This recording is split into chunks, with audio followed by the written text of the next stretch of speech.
Chapter 6. Mrs. Beeson's Idea. "Excuse me, dears," said the woman at Greenhaven's back door. "I thought I'd stop by and say hello." She stepped inside. "I'm Brenda Beeson," she said. Nickie stared. Brenda Beeson, the friend of a prophet. But she didn't look especially holy. She was a middle-aged woman, not exactly fat, but some sort of pillowy with round rosy cheeks. She had on a quilted red jacket, and her blue eyes gleamed out from beneath the visor of a red baseball cap. She looked like a mixture of a grandmother and a soccer coach, Nickie thought. "You must be Professor Green's granddaughter," Mrs. Beeson said. "Great-granddaughter," said Nickie. She told Mrs. Beeson her name. "Nickie," said Mrs. Beeson. "Short for Nicole?" "Yes." Nickie never used her real name, Nicole. It was a pretty name, she thought, but it felt too pretty for her. Since she was rather stocky and had a round chin, a short nose, and straight, unstylish brown hair, she considered herself a smart person with a good imagination, but sort of ordinary looking, and so Nickie felt like a better name. "Pleased to meet you," said Mrs. Beeson. "I'm your neighbor. I live 3 houses down across the street." She took off her cap and stuffed it in her pocket, and Nickie saw that she had caramel-colored hair, pulled back in a jaunty ponytail, and she wore little bobbly earrings. Mrs. Beeson turned her gaze on Amanda. "I didn't expect to see you here, dear," she said. Amanda had backed up against the sink. She had a piece of bread in one hand and a jar of peanut butter in the other, and she looked scared. "Why haven't you left?" said Mrs. Beeson, now that Professor Green had passed. "I'm about to go," said Amanda.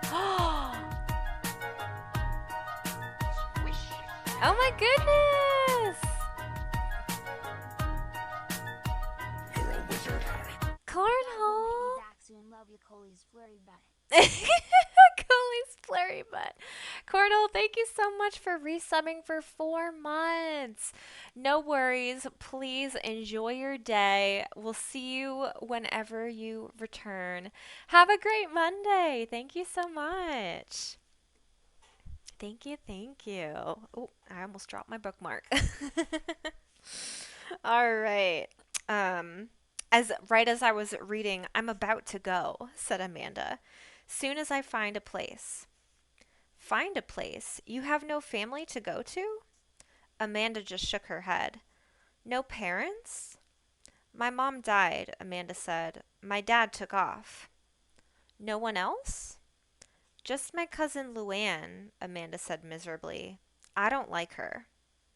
"Well, dear, this won't do at all," said Mrs. Beeson. She unzipped her jacket with one quick pull and sat down at the kitchen table, ready to handle Amanda's future.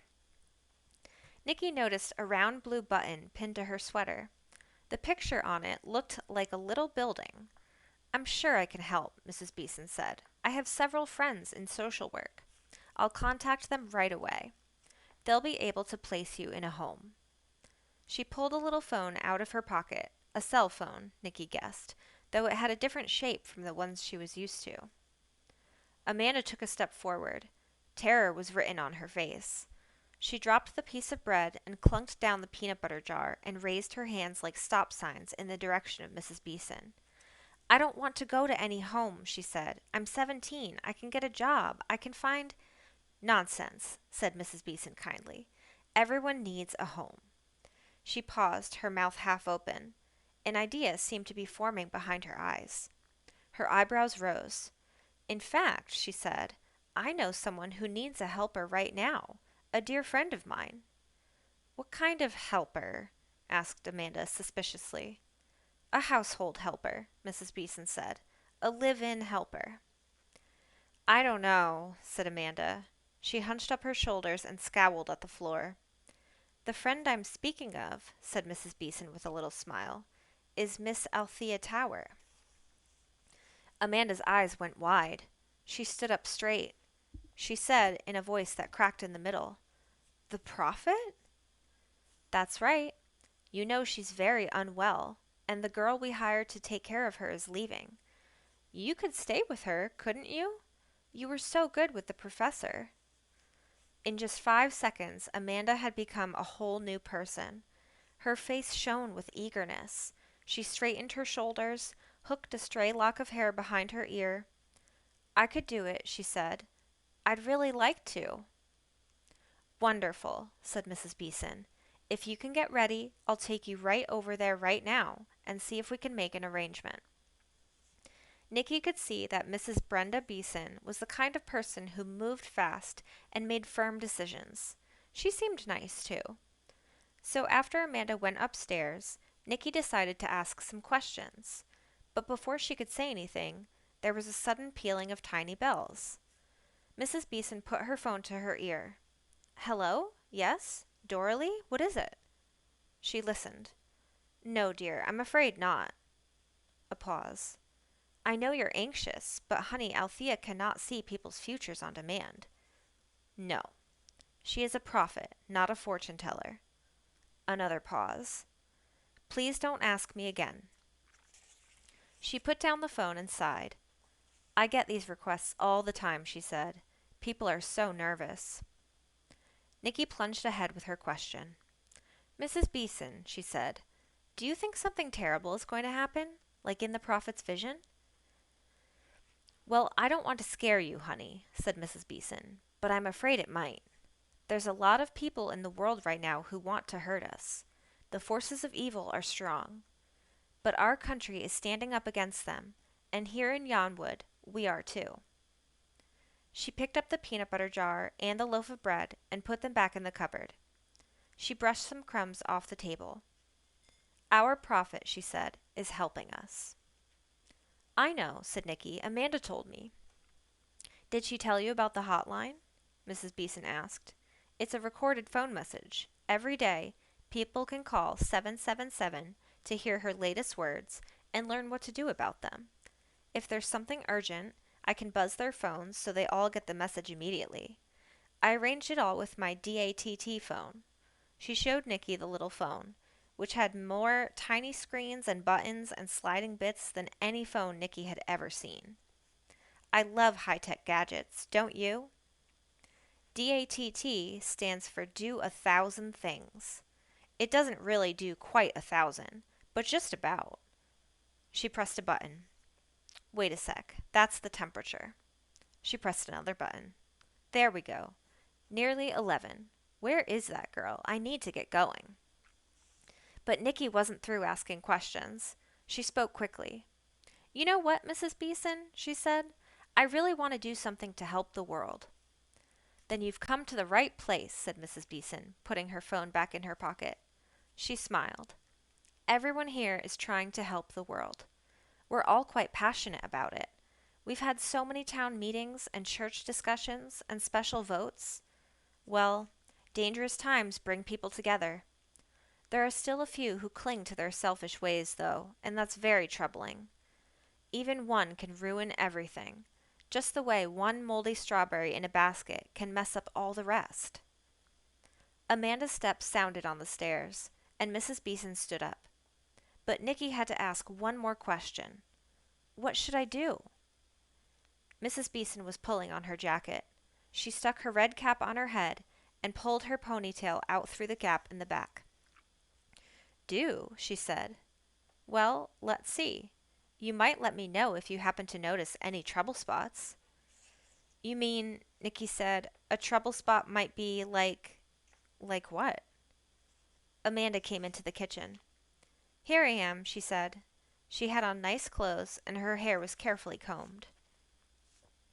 You look lovely, honey, said Mrs. Beeson.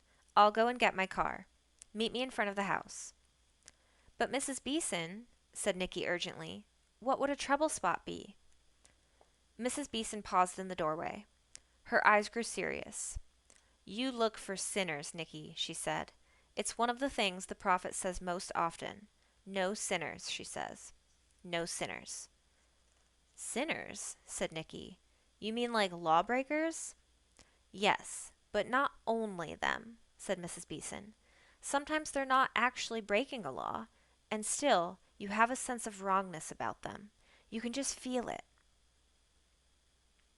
Mrs. Beeson paused for a moment to zip up her jacket. Do you know of the man named Hoyt McCoy, who lives down on Raven Road? No, said Nickie, I don't know anyone. No, of course you wouldn't. But here's an example. There's something about him, a whiff of wrongness. It's very strong. She started down the hall, but stopped and looked back. Do you love God? Nickie was surprised. Sure, she said. I guess so. The truth was, she had never thought about it. Her parents hadn't taken her to church, so she didn't know much about God. Excellent, said Mrs. Beeson. We have to love God more than anything else. If you do, then you'll do fine. You can help us build a shield of goodness. With another beaming smile, she turned and headed out the door. Isn't this just amazing? Amanda said when Mrs. Beeson had left. I was so scared when she came to the door. I mean, she's a real nice person, but I thought for sure she was going to send me to a home. I never thought something like this could happen. Me taking care of the Prophet. Woo, do I look all right?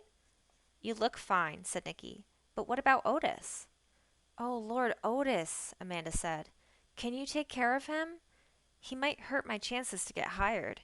Can you feed him and take him outside a couple times a day, just for a little while, please, please, please?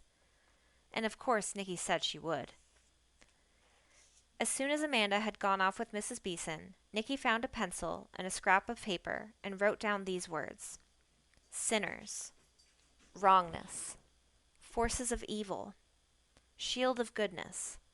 Those were the things to remember. It was so perfect. She could accomplish her goal number 3 by helping to battle the forces of evil and build the shield of goodness. Just the very words made her feel like a warrior. Maybe she should give something up, the way everyone else was. If she did, would she have more love to give to God? She thought probably her love for God was a little weak, since she didn't know much about him, and hadn't really thought about whether she loved him or not. It was hard to love someone invisible that you'd never met. Giving up something might strengthen her devotion. What could she give up? She'd think about it. Then she ran up to the nursery to see Otis. She knelt down and held him up by his front paws so that they could look at each other eye to eye. Otis, she said, Amanda had to go away. I'm taking care of you now, okay? Otis gazed back at her. His eyes were like shiny, deep brown marbles. He cocked his head, as if trying to make sense of her words. It was going to be a little tricky taking care of Otis. She'd have to keep Crystal from coming up to the 3rd floor. And she'd have to feed Otis, and take him outside without letting Crystal see him. She hated leaving him all alone in the nursery room with nothing to do, but chew things up. Did dogs get depressed from being alone too much? She didn't want Otis to be depressed. Luckily, it looked as if Crystal had many errands to do and people to talk to, that Nickie could probably be alone at Greenhaven for hours every day. She pulled Otis onto her lap and hugged him. He wriggled out of her arms. His small blond body was amazingly strong, and then he sort of danced in front of her, his front paws stretched out straight and patting the air. Woof, he said, and Nickie instantly understood that woof meant play. In the closet, she found a little brown shoe that must have belonged to a child years ago. Watch this, Otis, she cried, and she threw the shoe across the room. Otis hurled himself after it. He snatched up the shoe and raced back to her. He gave it a shake to make sure it was dead, and then he dropped it and waited, his round brown eyes on hers, shining with expectation. They played retrieve the shoe for a long time, until Otis got distracted by a spider on the floor. Nickie went downstairs for another cup of hot chocolate, and got back to find Otis in a squatting position, his back humped and his tail up, and a faraway look in his eyes. Just in time, she seized an old magazine, put it under his rear end, and caught what came out before it could stain the rug. Take him outside twice a day, Amanda had said. She'd forgotten. She found a leash hanging in the closet, hooked it to Otis's collar, and led him downstairs and out the kitchen door. While he trotted amongst the bushes, she looked around. There was a clothesline back here, and a concrete terrace bordered by a low stone wall. In the back of the house was a door that probably led to the basement. She tried it, but it was locked. Once Otis was emptied out, they went back upstairs to the nursery. Nickie wondered if Amanda was having her interview with the Prophet at this very moment. She was so curious about the Prophet. She longed to meet her. It was almost noon, but Crystal wasn't back yet, so Nickie went into the next room, one of the rooms crammed with trunks and boxes. Moving aside a stack of old magazines, she opened the biggest, oldest-looking trunk and saw a great jumble of stuff, mostly papers, inside. She scooped up an armful and took it back to the nursery room to look through. No one had bothered to put any of these things in order, or even to store them neatly so they didn't get bent and crumpled. There were a lot of old Christmas cards, some faded snapshots of babies, and bunches of ancient bills and report cards and school papers. Toward the bottom of the pile, she found an envelope so old that its edges had come apart. Inside was a photograph on cardboard backing. She had just time to glance at it and to notice that something about it was odd, but she wasn't sure what, when she saw Crystal's car pull up outside. Nickie put the photograph back in its envelope. She scooped her piles off the window seat and put them in the toy cabinet where Otis couldn't get at them. "Now you sleep," she said to Otis. She left the room, closed the door behind her, and crammed some rags under it. Then she raced downstairs. Crystal was just coming in the front door. She took her coat off and hung it on the coat rack in the hall. "Well, I met the real estate agent," she said. "Len Caldwell, his name is. Quite nice and helpful. He's very tall and has a funny little mustache." She smiled at Nickie. "And what's been happening here?" Nickie opened her mouth and then quickly closed it. "Oh, I've just been wandering around," she said. "I love how big and spacious this house is, don't you?" "It's big, all right," said Crystal. "There is something nice about having space to spread out. Of course, it's just more space that has to be cleaned." Nickie was about to mention the beautiful curving staircase and the view of mountains from the back windows, but just then the phone rang. Crystal picked it up. "Hello," she said. "Rachel, how are you?" It was Nickie's mother. "Uh-huh," said Crystal. "Uh-huh, uh-huh. I know, it's really hard." "I want to talk to her," Nickie whispered loudly. "You did?" said Crystal. "What did it say?" "What did what say?" Nickie said. "Huh," said Crystal. "Odd. Here, tell Nickie. She wants to know." "Mom," said Nickie into the phone. "Are you okay?" "I'm okay," said her mother's weary voice. "I got a postcard from your father." "You did? What did it say?" "Not much. I hope he's all right. I just wish I knew where he was." "Read it to me," Nickie said. "But wait a sec. I need to find a pencil. I want to write it down." So her mother read her the postcard, and Nickie wrote down what she said.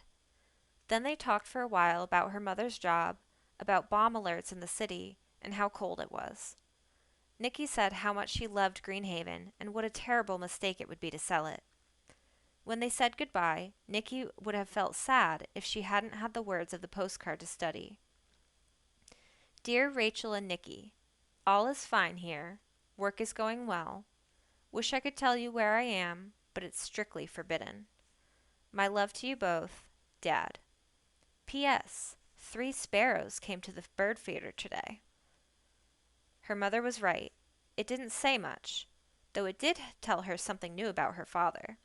She hadn't known he was interested in birds at all. End of chapter 6. Car, hello, happy Monday. Welcome in. How are you doing? How was your day? How is work? I know you're almost done. I'm in a room full of people pretending I care what they say while I'm trying to listen to you on headphones. That sounds fun. I gotta go. Apparently I'm being rude. Well, do what you gotta do. Do what you gotta do. We don't want to be rude. We don't want to be rude. Car, how's it going? How's your Monday?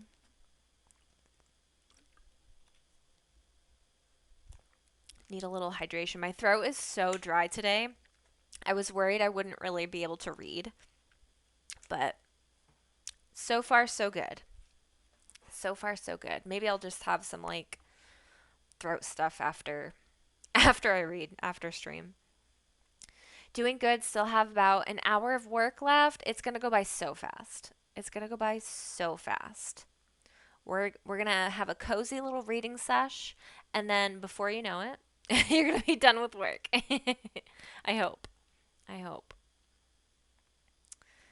Um I tried clipping Luna's nails earlier, and she was one paw she was fine, and then I always have trouble with like my opposite the opposite paw because it's like I would have to use my opposite hand or like do it weirdly. And so she just kept biting me and fighting, and it wasn't a good time. But then I was like, "All right, we're done." Gave her some treats for kind of cooperating. And then here we are reading. So it's super nice. Sometimes she comes in and says hi, sometimes she doesn't. Hi, Luna. Like right now, she says hello. Hello. Can you say hi to stream? Oh, okay. I don't know if they heard you though. She's so cute. It has been a productive day, which is great. I love that. I love that. I feel like it was a pretty productive work day for me too. Ow. Just hit my elbow on my desk, as I always do. I have zero spatial awareness.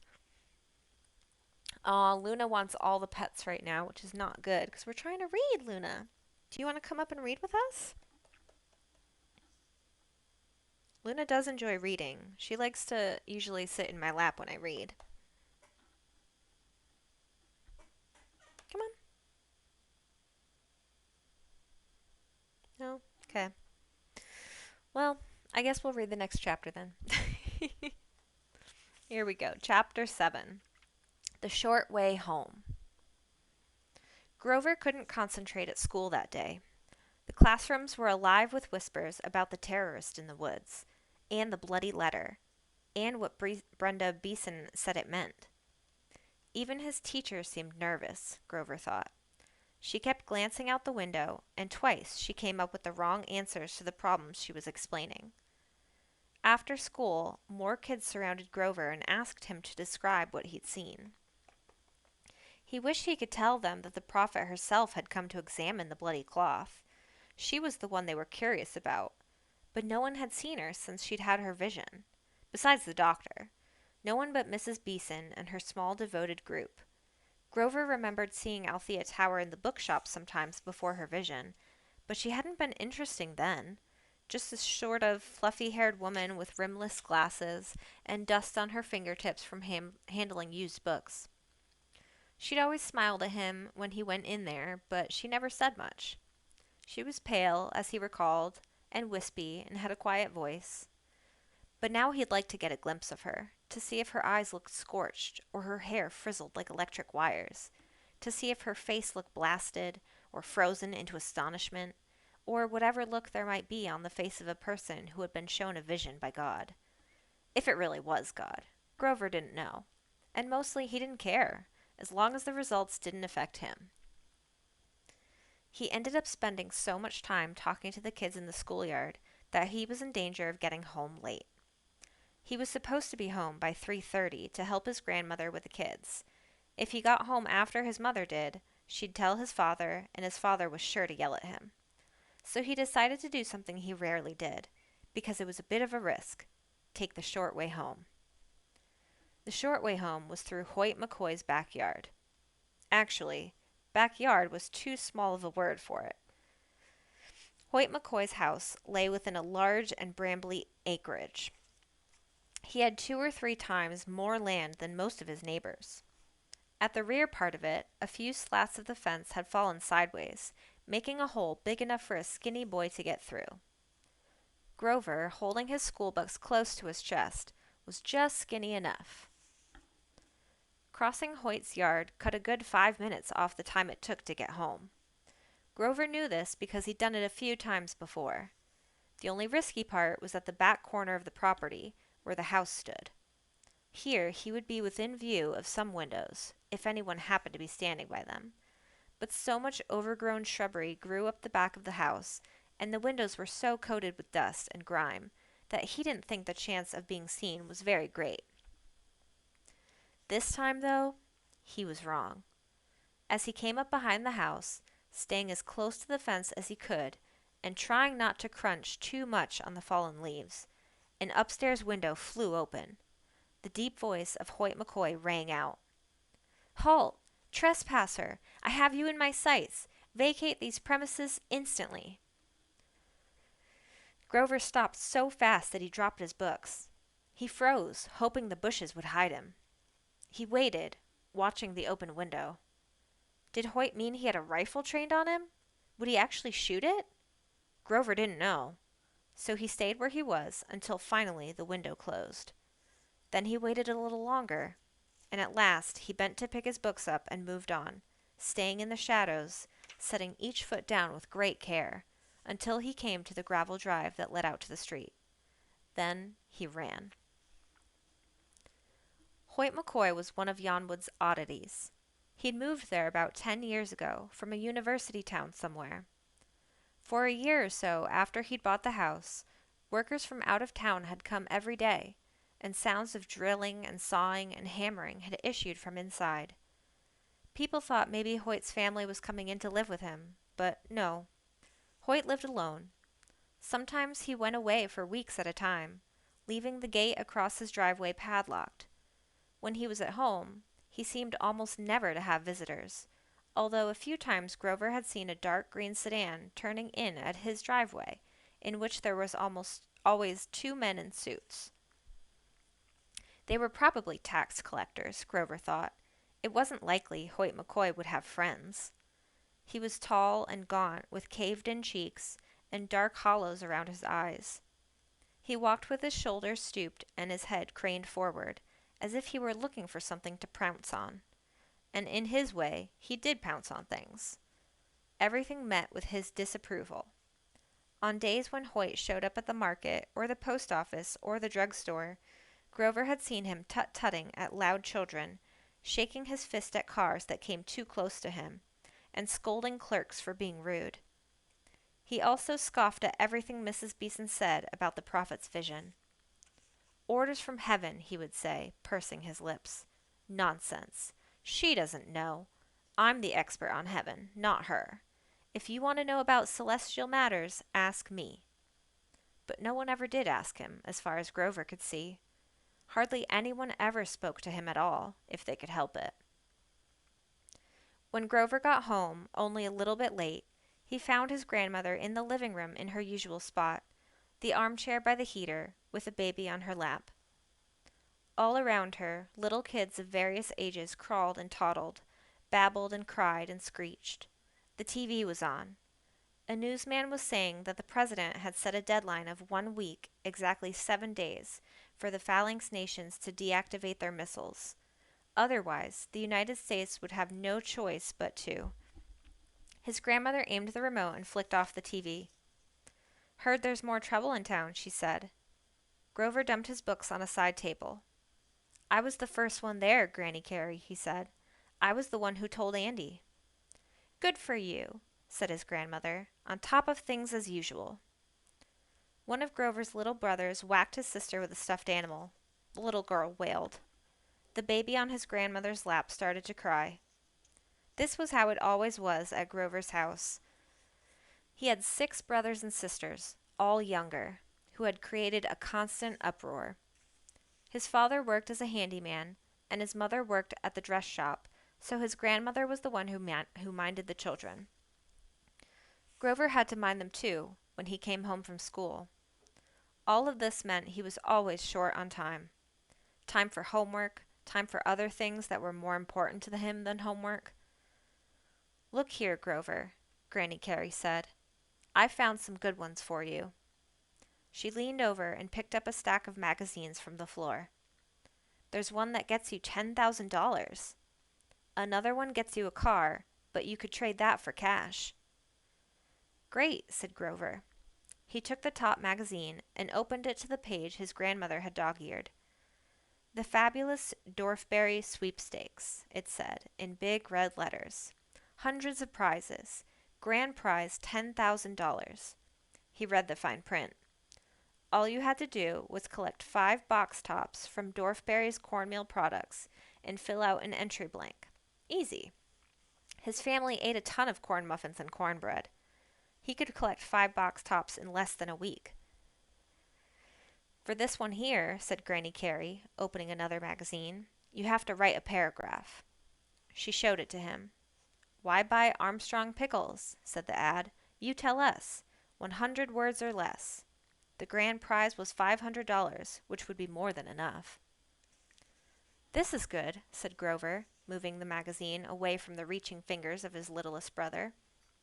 Thanks. I'll probably win a whole lot of these and have money left over. I'll buy you a Cadillac. You better not, said Granny Carey. You can buy me some new slippers. These ones are getting worn out. She stuck out her feet, on which she was wearing yellow slippers with duck heads on them. They were a little ragged around the edges. Okay, said Grover. He'd be happy to buy his grandmother anything she wanted. At 5:30 his mother came home, looking tired and carrying a bag of groceries.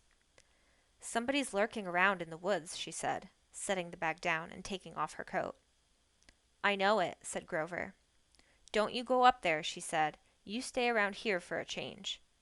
She started taking boxes and cans from the bag and putting them away. A little later, Grover's father came home. He came in the back door, leaving his toolbox on the porch. Hear about the break-in, he said. Yes, said everyone. Gurney and his men ought to get up there in the woods and flush that guy out, said Grover's father. Take their rifles with them. Don't talk about rifles, said Grover's mother. It scares me. His father just shrugged. Serious times call for serious solutions, he said. A shield of goodness is a better protection, his mother said. Fine, said his father. You work on being good. I'll keep the gun loaded. It could just be some poor wandering tramp up there, said his grandmother. Trouble is, said his father, we don't know. He could be a tramp. Could be a guy scoping out bomb sites. Do you want to take the risk? Grover noticed a smear of grease on the side of his father's neck. Probably he'd been doing a plumbing job today. He could do just about anything.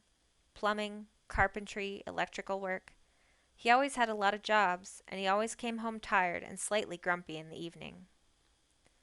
I'm going down to the shed, said Grover. There was still at least half an hour before dinner, and he wanted to use it. Now listen here, said his father. You waste a lot of time fooling around in that shed. What about your homework? Don't tell me you don't have any. I do, but I can do it later, said Grover. What comes first, getting ready for your future or fiddling with your little hobbies? Grover's father put one foot up on a chair and untied a shoe. If you're going to do something useful with your life, you've got to get started. I am going to do something useful, Grover said. Not the way you're going, you're not, said his father, untying the other shoe and letting it thump to the floor. He started in on the rant Grover had heard 1,000 times. You have to think practical. The world is headed for disaster. I think we can say that for sure. But afterward, assuming the human race survives, there's going to be a big need for builders, architects, engineers. Study a little harder, and you could be one of them. But Grover had other ideas. He picked up his books and went back to his room. He flopped onto his bed. Instead of going down to the shed, he'd put the finishing touches on his application tonight, the one that was going to change his life. It was in the slim blue notebook he carried with him everywhere. But where was the notebook? He had his English book, his math book, his history book, but not his blue notebook. Had he left it at school? He wouldn't have done that. Could he have? A terrible thought struck him. His blue notebook, he suddenly knew, was lying in the weeds behind the horrible house of Hoyt McCoy. End of chapter 7. Thank you for the hydrate car. I didn't want to interrupt the chapter, so thank you. I'm going to actually mute so you don't hear my gulping 'cause I'm very thirsty.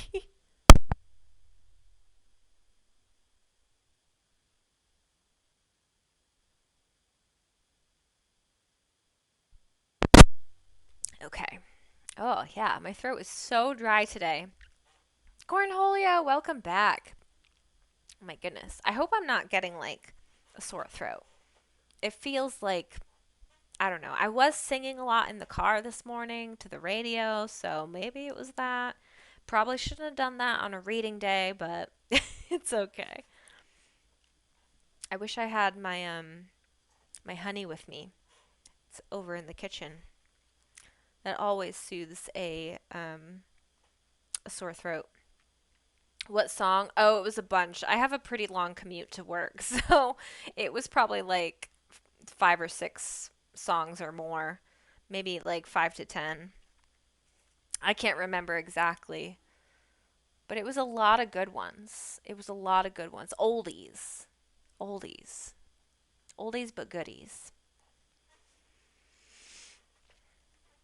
All right, maybe one more hydration and then we'll start the next chapter. I'm not sure how long we're going to go today. Might not be super long, just because my throat is like a little off, but I'll go as long as I can. All right, so chapter 8, A Crack in the Sky. He was going to have to go tonight, while it was dark. Otherwise, Hoyt would see him and try to shoot him again. This gave Grover a queasy feeling in his stomach, which made it hard to eat his dinner. When dinner was over and the little kids were in bed, his parents settled on the couch and flicked on the TV. A government spokesperson was talking about the deadline the president had set for the Phalanx nations to agree to the United States demands, and that if the demands weren't met, the consequences would be serious. But no one should be alarmed because emergency measures were planned, and I'm going outside for a while, Grover said. All right, his mother said without looking at him. Be back in by 9:30. Grover went out the back door as if he were going across the yard to his shed, but instead he circled around the side of the house and headed down the street. Luckily it wasn't raining, he thought. Rain would turn his blue notebook into a soggy rag. And lucky the moon was just a sliver in the sky, shedding hardly any light. That would help him hide from Hoyt's sharp eyes. Grover hurried downhill. He wanted to get this over with. If he hadn't already filled in so much of the application form, he could just leave it there and send for another one. But he'd put in hours trying to get it just right. And besides, the deadline was only a week away. He wouldn't have time to send for another one, get it done, and turn it in on time. He had to find the one he'd lost. He passed the last house on his street and turned left onto Raven Road. It was darker here because there were fewer houses shining the light from their windows out into the night. In less than 5 minutes, he came to the drive that led back into Hoyt's land and started walking up it. His shoes crunched on the gravel, a sound that seemed much too loud. He tried to walk on the edge of the drive, where the gravel emerged into dirt, but his feet kept getting tangled in the brambles that grew there. He crept along to the left, moving toward the back of the house, staying as close to the fence as he could. The house loomed tall and dark. Only one window on top story was lit. With thorns and stickers catching at his sleeves, Grover made his way through the thickets of brush to the place where that afternoon he'd frozen at the sound of Hoyt's voice. He was sure this was where he'd dropped his books. His notebook should still be right there on the ground, as long as Hoyt hadn't found it and thrown it in the trash or some animal hadn't taken it away to shred for its nest. There was a straight line of sight from here to the top window of the house, the one that now glowed yellow around the edges of the drawn shade. He dropped to his knees. Where was the darn thing? The shadows of the trees and bushes were so thick here that he could hardly see it all. He'd have to find it by feel. He ran his hands over the ground. Pebbles, clumps of cold dirt, scratchy weeds, dry fallen leaves, but no notebook. He held back a groan of frustration. He had to find it, because if he didn't find it, he wouldn't be able to go, even if he did get the money. And he had to go, because his whole future depended on it, and he was furious with himself for dropping it, and At that moment, his fingers touched something smooth. He reached farther and felt the spiral wires. His notebook! He grabbed it and stood up. Carefully, he riffled the pages, feeling for the loose one. Yes, it was there, tucked into the middle, just where he'd put it. All right, now to get out of there. He turned back toward the driveway and felt his way forward between the tree trunks and the brush. He crept behind Hoyt's black car, parked near the corner of the house. At the spot where he'd have to go out into the open, he paused, checked the house again.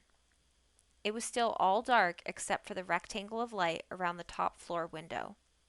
But as he watched, the light went out. Startled, Grover stepped back into the shadows and stood still for a moment.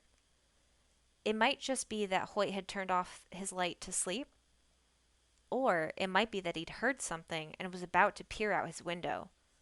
Grover waited and watched, and an odd thing happened. At first he thought he was imagining it. It was so faint. A light seemed to be growing behind the curtained and shuttered windows on the ground floor. It was a bluish light, like moonlight. It gleamed very faintly around the edges of the windows, in the gaps between the shades and the frames, until a narrow, pale bluish rectangle appeared around all the ground floor windows. What was it? Did Hoyt have 20 televisions that all went on at once? Was he doing some weird sort of experiment? Whatever it was, it gave Grover an eerie feeling. He stood still for a moment, staring. Then, as if his ears had suddenly been stuffed with cotton, the whole world seemed to go silent. And in the sky, over Hoyt McCoy's house, a brilliant line, thin as a wire, shot across the darkness. It was there for less than a second. It vanished, and the sounds came back, rustling leaves, a distant bird calling. But Grover had seen it. It wasn't his imagination. It had looked like a long, thin, narrow crack, as if the two great round halves of the night sky had slid apart just for a second, just enough to let through a light that was on the other side. It was the strangest thing he had ever seen. But nothing else happened.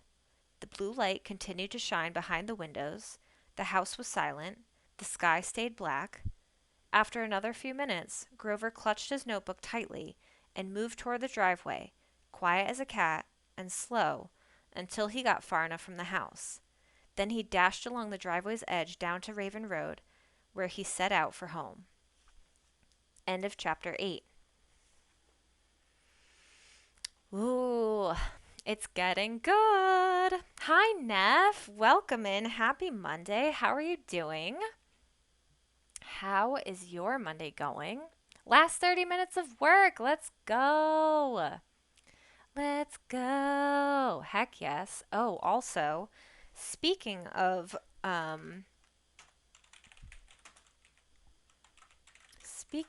when is Car streaming, here's a little shout out. If you're not following Car, my lovely, wonderful mod, you're doing something wrong with your life and need to readjust and click that follow button. So, yeah. And me and Car are also doing our collaboration stream later this month. Cannot wait. Cannot wait. I'm so excited. I have everything prepared. It's going to be really, really fun. It's going to be really, really fun. December 30th, Saturday. It's going to be a great time. Cosplay, collab, Zelda. I mean, what about that doesn't sound great? The lidocaine hasn't fully worn off yet, but the right side of my face is throbbing. No! Oh my gosh, Neff, dentist stuff is the worst. Dentist stuff is the actual worst. I'm so sorry. December 30th! Yes! Oh my gosh, I can't wait. I'm so excited. I hate going to the dentist too. And like, they're all really nice people. They're like good at what they do, but it's just, ugh, it's like the worst. I hate going to anything like the dentist, the doctor, because like, you know, it could either go really good or like really bad, right? It's either going to be really expensive or you're fine. My tooth was so stubborn, they had to drill around the bone to be able to pull it out. Oh my gosh, that sounds terrifying. That sounds absolutely terrifying.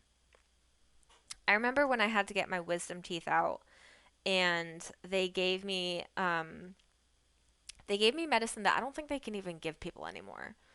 Cuz I think it was like too addictive or something. I don't know. I don't know. But it was crazy. That was forever ago. That was like almost 20 years ago. Oh, I feel old. I feel so old. Since it was chipped around the gum, there was no point in trying to save it, especially since I have a small mouth and there's already crowding in that area. I feel that. I'm the same way. That's why I had to have all of my wisdom teeth taken out because my mouth is too small. Which is kind of weird because my family always told me that I have a big mouth. So. But I don't think so. I can be quiet. Oh shoot. I just dropped my water bottle cap. Where did it go? Okay. Oh, sorry, Luna. That's another thing. They want to extract my two wisdom teeth. Like, not all four, or do you still have two? Did you get two taken out already? Luna, come here. Or not. Okay, that's fine. It's fine.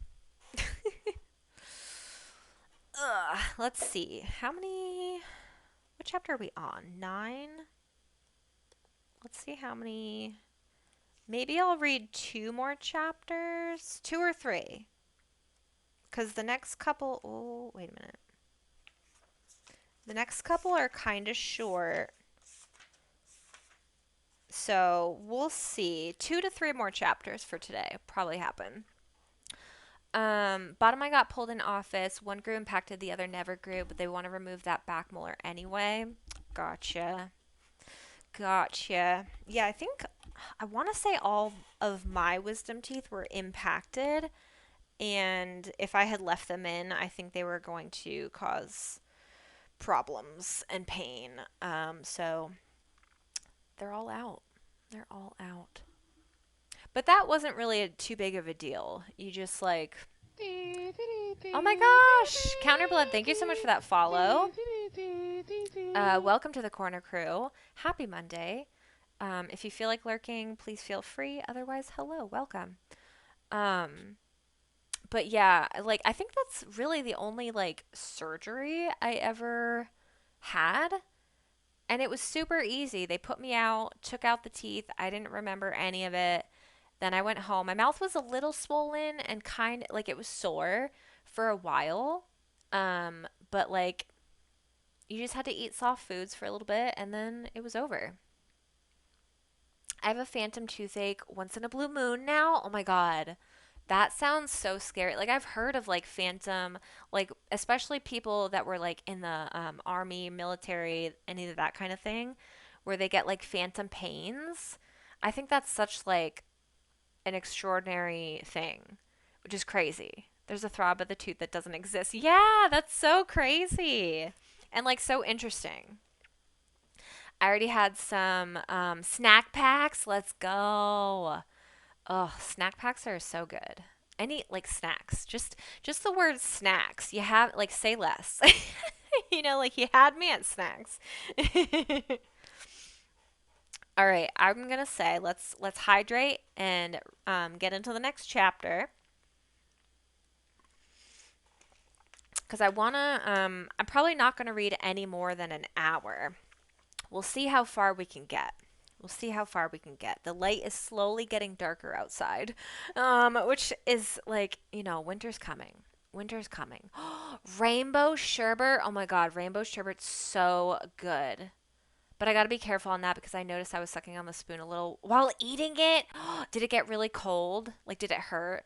Because whenever I have things that are too cold, it like hurts. I can't do any suction for a couple days. Oh, okay. Oh, I don't think I've ever heard that. Ugh, rainbow sherbet though, so good. Oh my God, I'm jealous. I'm jealous. All right, chapter 9, let's go. At the prophet's house. Saturday morning, Crystal bustled everywhere, checking on things, adding items to her list. Plumbers arrived and began clanking away in the kitchen and in the bathrooms. Painters arrived and started sanding down windowsills and spreading out tarps in the parlor. Crystal marched from room to room, giving directions. Now and then, people stopped by to tell her how sorry they were about Professor Green. Some of them stood chatting for a long time. Nickie could see that they were curious about Crystal and maybe a little suspicious. They asked her all kinds of questions. Are you married, dear? Will you be coming to live in Yonwood? What church do you attend? Have you met our Mrs. Beeson yet? Until Crystal said it was lovely talking with them, but she had so much to do that she must say goodbye. I'm off to see some antique dealers, she said to Nickie when they were gone, about selling some of this ghastly furniture. After that, I have a meeting with a real estate agent. I'll see you sometime this afternoon. As soon as Crystal had left, Nickie ran past the painters and up the stairs. She opened the hall door, then the nursery door, and there was Otis waiting for her, looking up with his round brown eyes and wagging his rear end, his short, comma-shaped tail pointing at the ceiling. She took him downstairs, and when he was finished, brought him back inside. In the kitchen, she made herself a cup of hot chocolate. As she was doing that, the telephone rang.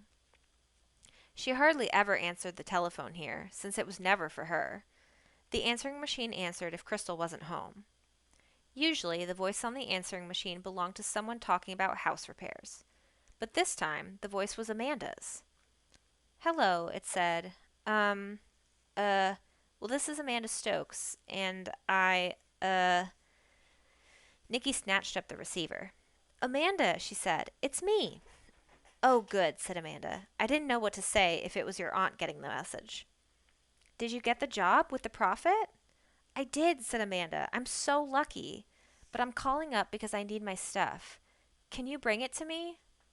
Sure, Nickie said. Just tell me what to bring. It's all in my suitcase under the bed. Except don't bring the books that are in there. Those are the ones I gave up. You can have them. Okay, I'll come right now. What's the Prophet's address? It's 248 Grackle Street, Amanda said. She explained how to get there and said thanks, and Nickie hung up and did a little dance of excitement right there in the hall. She was going to see the Prophet's house. She was going to meet the Prophet herself.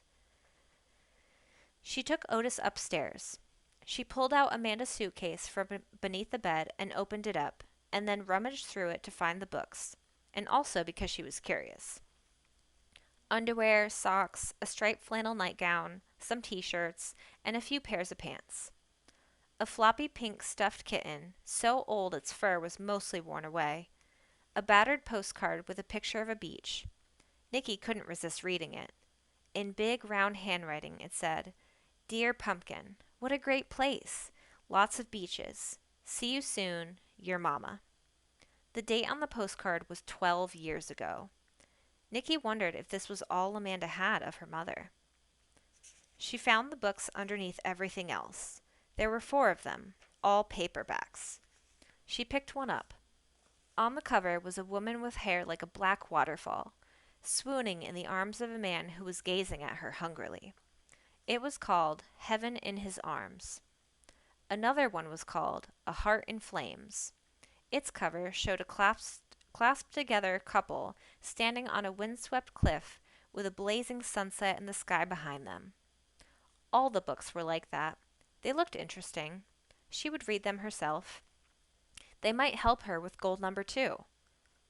She put everything else back into the suitcase, went downstairs, edging past a carpenter repairing the front door, and set off for the Prophet's house.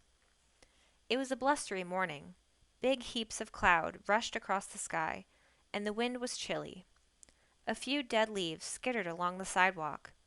Nickie turned onto Main Street. Downtown, something seemed to be going on. Clusters of people stood here and there on the sidewalks, talking excitedly. As Nickie passed the drugstore, she saw that the TV inside was on, and people had gathered around it and were listening to the news.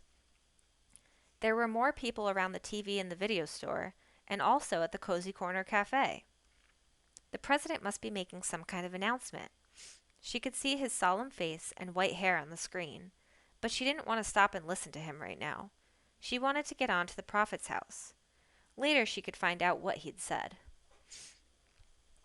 She walked 4 blocks up Grackle Street to number 248.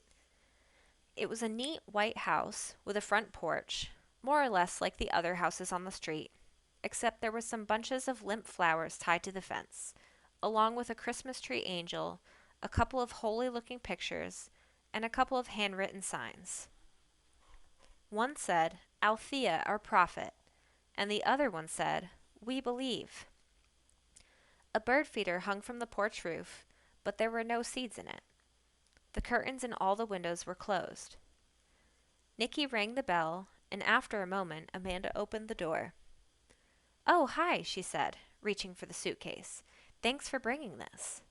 You're welcome, Nickie said. Well, said Amanda, see you later. She took a step back and started to close the door. But can't I come in? Nickie said. Can't I meet the prophet? She tried to look past Amanda into the room. Were there people in there? She thought she heard the sound of voices. Oh, gosh, no, said Amanda, her eyebrows bunched into a worried line, and she backed up another step. There's strict rules. Even if I just peeked in her door and said hello in a really soft voice? Oh, yeah, even that. I can't let you, Amanda said. I'd get in big trouble. Well, who gets to visit her? Just Mrs. Beeson and her committee. You know, Reverend Loomis and the mayor and the police chief and the others. 1 or 2 of them's here most of the time, sitting with her, in case she says something important, said Amanda. She glanced back over her shoulder. A couple of them are here right now. Right now? Yeah, having a meeting about stuff she said. You mean she talks to them? She sort of mumbles, Amanda said, and then they hover over her and listen and whisper about what they think she said. And then they tiptoe out, and sometimes, like now, they stand around in the living room arguing about what she meant. At that moment, a car pulled up at the curb. Uh-oh, Amanda said. Mrs. Beeson is here. I gotta get back to work. Mrs. Beeson got out of her car and bustled up to the door. Excuse me, dears, she said. Urgent business. She pushed past them and disappeared into the house. I have to go, Amanda said, but listen, how's Otis? He's fine, Nickie said. I'm getting up my nerve to ask Mrs. Beeson if I can have him here, said Amanda. Nickie's heart sank. She'd already forgotten that Otis wasn't hers. But I don't think she's going to let me, Amanda went on, so I don't know. Do you think you... Oh, yes, said Nickie, relieved. I'll take care of him. I don't mind at all. Don't worry about it. Her heart sprang up again. She said goodbye and headed back down the path. Clouds sailed across the sun, turning the day dark.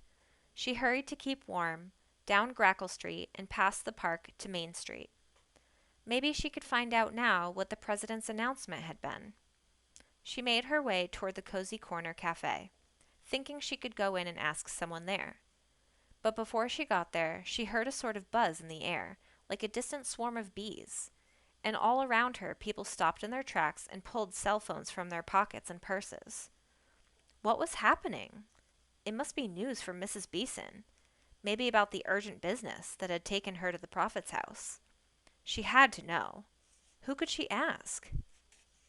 She spotted a red-haired boy wearing glasses with heavy frames. He was coming out of the cafe, carrying a donut, and had his phone pressed to his ear.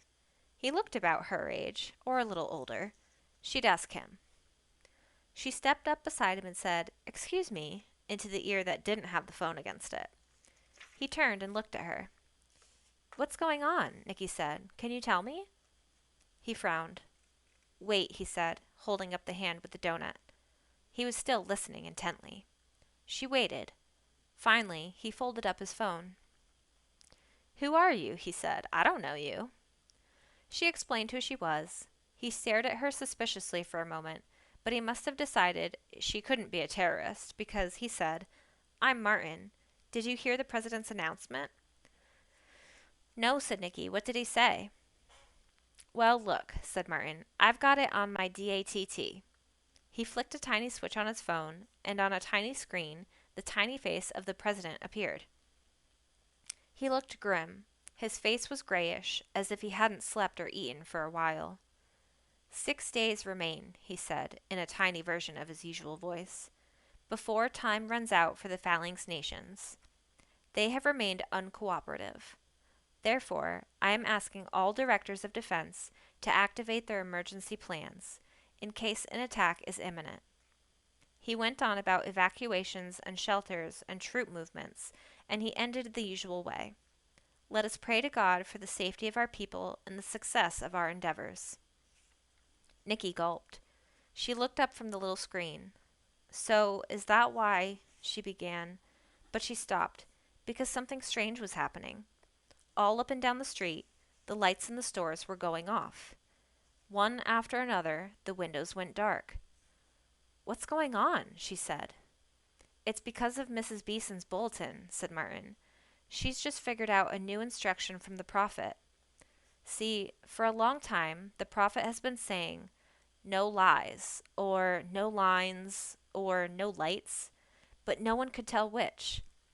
Mrs. Beeson thought it was no lies, because it's bad to tell lies, but now she realizes it must be no lights, because that matches up with what the president just said.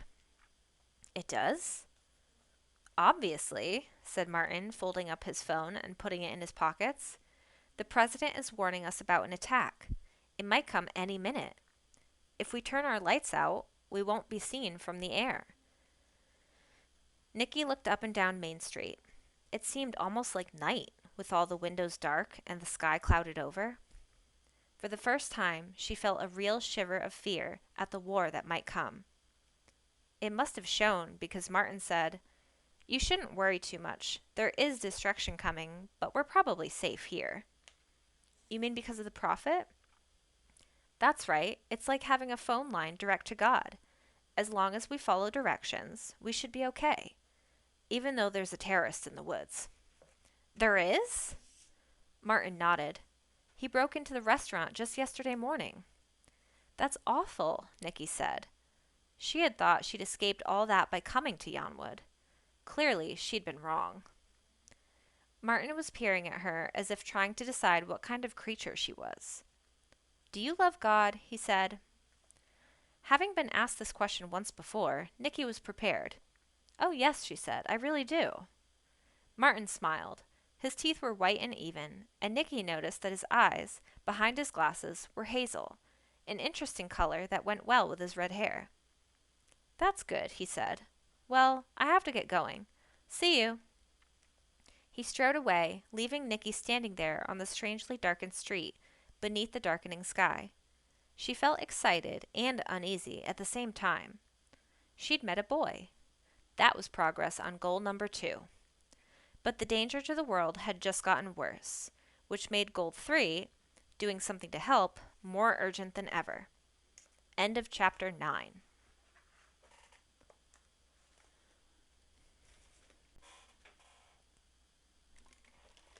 All right, let's see. What did I miss? I just can't do any forced section or splitting because it would break the blood clot. I remember when I got my wisdom teeth out and my mouth was still kind of bleeding a little bit, so I would swish it out almost like a mouthwash every day. And they were like, no, you can't do that. It could break the stitches or whatever. And I'm like, oh, shoot. So I had to stuff my mouth with paper and cotton and stuff to soak it all up. So gross. So gross. I had mine took out, but they gave me anesthesia injections. Oh, really? But they didn't work. Hurt like hell. The dentist girl took my money to hurt me. Aw. I know. Don't you feel like it's their job to hurt you? Which is it's not, but it happens, right? It's the way it is. And it sucks. I know. Isn't sherbet so good? I always loved rainbow sherbet and lime sherbet were always my favorite ones. But I never liked the orange part of the rainbow. I would just eat the green and the, I think, pink it was. I forget. I think that's what it was because I didn't like the orange one, but everything else was good. It was so good. Oh, I miss sherbet. I haven't had it in forever. I should get some. I always preferred ice cream, but I think sherbet is technically healthier, or is that sorbet? I don't know the difference. I don't know the difference. All right, let me see. We're going to be on chapter 10. I think, was this a shorter one? This might be the last chapter for today, possibly. Let's see, when did we start? Yeah, I think maybe one more chapter might be good for today. And I have to turn my book light on now because it's getting so dark out. It's like the sun is definitely down now, which is so crazy. It's 4:20, 4:21, and like it's almost dark, which is nuts. Winter is definitely upon us. All right, one more hydration and then we'll start our last chapter for today.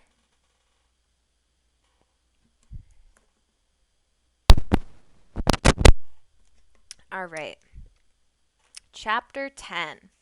The photograph and the journal. Nickie walked back to Greenhaven, thoughts zooming around in her mind like bees. So much had happened in just 2 days. She felt a little dizzy with it all. She would read for a while, she decided, to get calmed down. Her plan for that afternoon was to go through the look at later pile.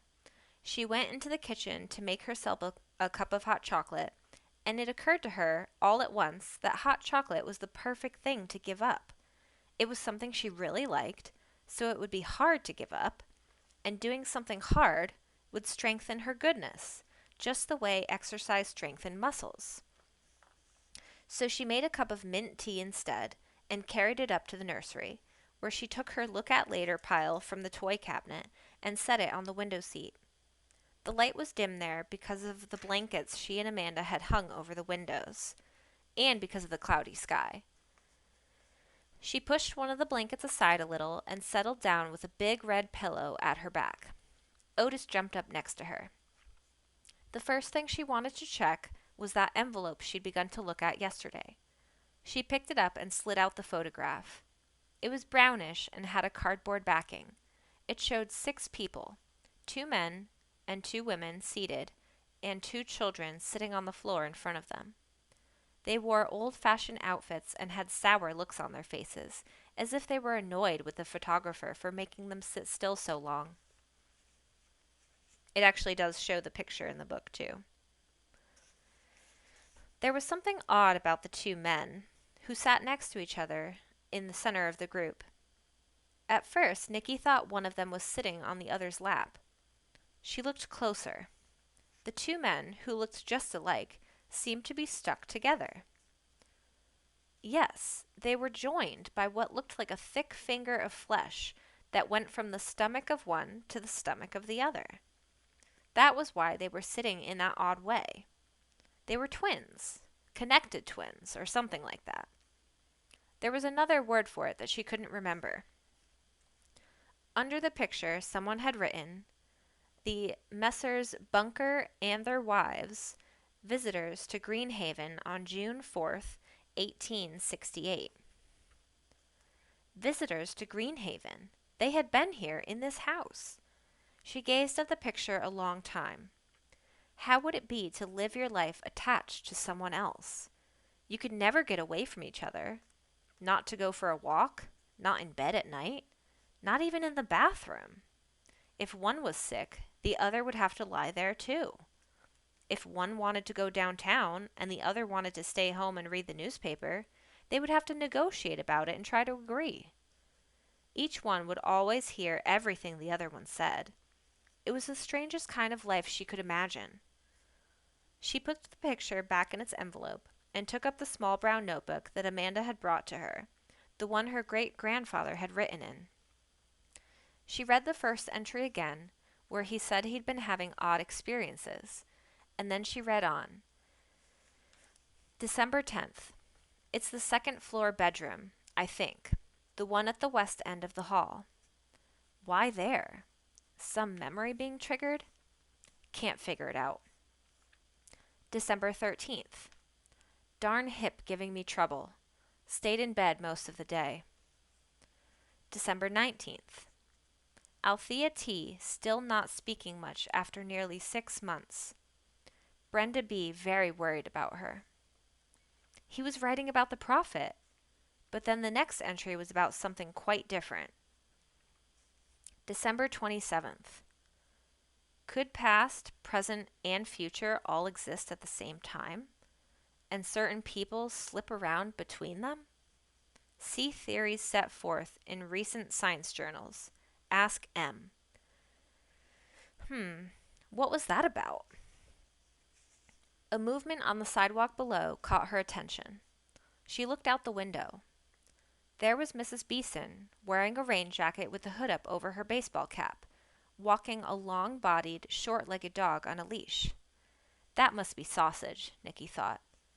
She watched as Mrs. Beeson passed, walked on, and turned in at a house across the street. It was a brick house, old but well cared for, with a straight path that led to a white front door with a tall, narrow window on each side. 2 bushes flanked the door, both of them trimmed into neat round shapes like green beach balls. It was a perfect-looking house, Nickie thought, just right for Mrs. Beeson, who was aiming to get rid of all the wrongness in Yonwood. If only the whole world could be that way. She watched until Mrs. Beeson and Sausage had disappeared into the house. Then she lay back on the big red pillow to think for a while, and the next thing she knew, it was twilight outside, and Crystal's voice was calling from downstairs. She leapt up and rushed out of the room, not forgetting to cram the rags under the door, and she sped downstairs before Crystal could come up looking for her. What a day, Crystal said. She hung her coat on the coat rack that stood in the hall. I've been all over the place. What have you been doing? Just reading? Mostly, said Nickie. Found anything interesting? Lots, Nickie said. This house is just full of interesting stuff. I don't see how you can stand to sell it. Crystal just shrugged. Interesting stuff like what? She said.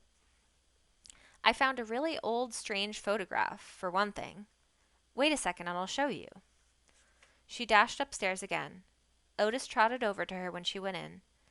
Feeling sorry that he'd be alone from now till morning, she knelt down and patted him for a while. She rumpled his ears, and when he rolled over, scratched his stomach. Then she took the picture of the twins from its envelope and hurried back downstairs, where she found Crystal talking on the phone. Try not to worry, Crystal said. I'm sure he's fine. Okay. Okay, bye. She hung up. That was your mother. Nickie cried, but I wanted to talk to her. She was exhausted, said Crystal. Too tired to talk. She just wanted to let us know that she's had another postcard from your father. I wrote it down for you. She handed Nickie a scrap of paper. Nickie read, Dear Rachel and Nickie, we are working hard here on a big project. I am well, and I hope both of you are too. I miss you. Love, Dad. P.S. Sure would like to have one of Rachel's peanut butter cookies right now. Again, not much news, but also again a puzzling P.S. She couldn't remember her mother ever making peanut butter cookies. What was going on in her father's mind? Crystal had gone into the kitchen, and Nickie followed her. Here's the picture, she said, putting it on the table. Oh yes, Crystal said, I remember hearing about this. These men are Chang and Ang, who came from Siam. That's what we now call Thailand. They were the original Siamese twins. They came to the United States and traveled around being exhibited for years, and then they retired to North Carolina, not far from here. Grandfather told me they'd visited this house once. It was at the time of his great-grandfather, sometime after the Civil War. They must have given this photo to the family as a sort of thank you gift. She turned the photograph over. Look at this, she exclaimed. They've written on the back. Nickie peered at the old-fashioned handwriting. It said, With gratitude for your hospitality, and it was signed with 2 names. If this is authentic, said Crystal, it could be worth something. How much? Said Nickie. I have no idea. Not a great deal, probably, but something. Nickie took the photo and turned it over again. I guess those 2 boys are their children, she said. Yes, said Crystal. In fact, I think they had something like 10 children apiece.